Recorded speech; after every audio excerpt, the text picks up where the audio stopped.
Cuando los cuerpos están moviéndose porque interactúan con otras superficies, ya sea sólidos sólidos, sólidos gases, sólidos líquidos, hay una fuerza llamada fuerzas disipativas. ¿Por qué se llaman fuerzas disipativas?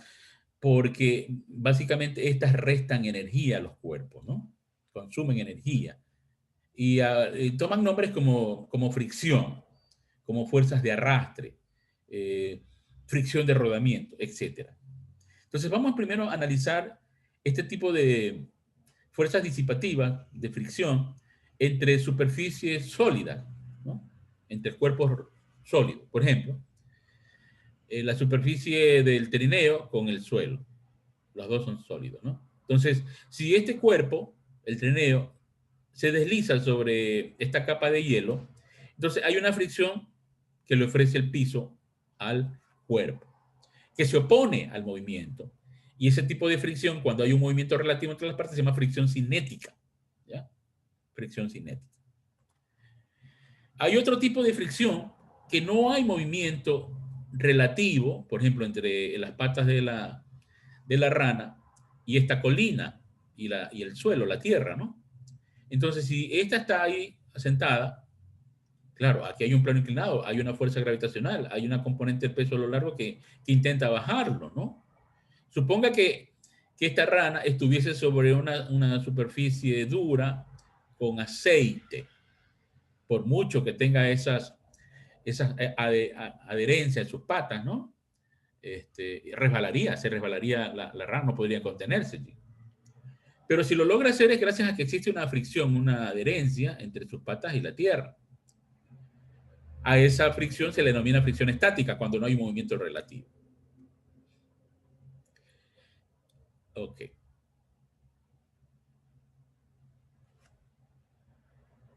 Si no hay un movimiento relativo, la dirección de la fricción estática siempre es en la dirección contraria al movimiento que tiende a tomar ese cuerpo. Si el movimiento que tiende a tomar naturalmente es bajar, ¿no? Entonces la fricción estática que se debe graficar aquí es hacia arriba, que es la que impediría que esta rana descienda, porque se equilibraría con la componente del peso. Bueno, una tercera fuerza de fricción, que en este caso se produce entre un cuerpo sólido y un gas, por ejemplo, el aire, ¿no? Entonces ahí se denominan fuerzas de arrastre, aquella fuerza que ejerce el viento cuando esta hoja va cayendo. Bien. Entonces, vamos a analizar estas dos primeras fuerzas, la de fricción estática y cinética, cuándo tienen lugar. Aquí hemos mostrado un bloque que tiene atada una cuerda y que en la primera figura no hay ninguna fuerza externa actuando sobre la cuerda. Ve que la cuerda está caída. Sí hay otras fuerzas actuando sobre el bloque porque naturalmente, por defecto, la Tierra lo trae hacia él, hay una interacción entre él y la Tierra llamada peso del bloque. También por estar depositado en la superficie hay un contacto normal. Entonces son dos fuerzas que están irremediablemente presentes. Pero aparte de estas no hay ninguna fuerza que actúe sobre la cuerda. Como no hay la intención de moverlo o de sacarlo del reposo, entonces está una fuerza de fricción nula, cero, no está presente. Pero ya en el bloque B, en la figura B, el bloque tiene una cuerda que ya está tensa, ¿no? No es tan grande como para sacarlo del reposo, pero sin embargo hay una tensión. Entonces aquí hay una tensión que va a intentar moverlo y por lo tanto hay una fricción que se ejerce entre el piso y el bloque, proporcional a esa magnitud de la tensión. Estas dos fuerzas son iguales en magnitud. Y se la pone siempre en el sentido contrario a la intención del movimiento. Y entonces, si esta fuerza va a ir creciendo, me refiero a la de la cuerda, ¿no? Y va a llegar un momento en que lo va a sacar del reposo, ¿no? Entonces, este punto se llama punto de umbral, ¿no? Es decir, hay un lugar ya de movimiento inminente que sería este punto, cuando ya está un poquito más de esa fuerza y lo arrastra y lo mueve. Cuando eso ocurre, entonces se genera una fricción estática máxima. Mientras no lo sea, la fricción estática es igual a la fuerza que intenta moverlo. Si la fuerza que intenta moverlo conoce que vale 10 newton, entonces dice la fuerza de fricción vale 10 newton. Si la fuerza que intenta moverlo vale 40 newton, entonces ahora aumentó a 40 newton.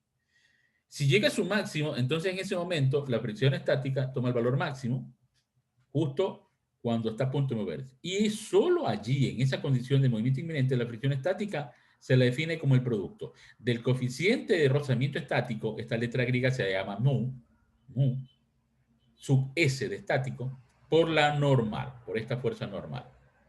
Depende de eso, ¿no?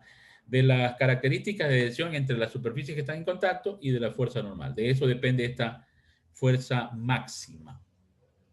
Bueno, una vez superado esto y ya moviéndose el cuerpo, ya moviéndose, entonces desaparece la fricción estática y sigue actuando una fricción, pero de valor mucho menor que el estático máximo, ¿no? Mucho valor que este mu máximo.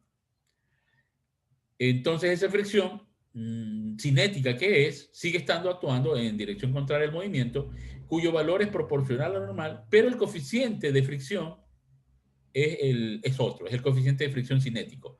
Y por ende, este coeficiente de fricción cinético, mu sub k, siempre es menor que el coeficiente estático. ¿Okay? Estos coeficientes son valores adimensionales.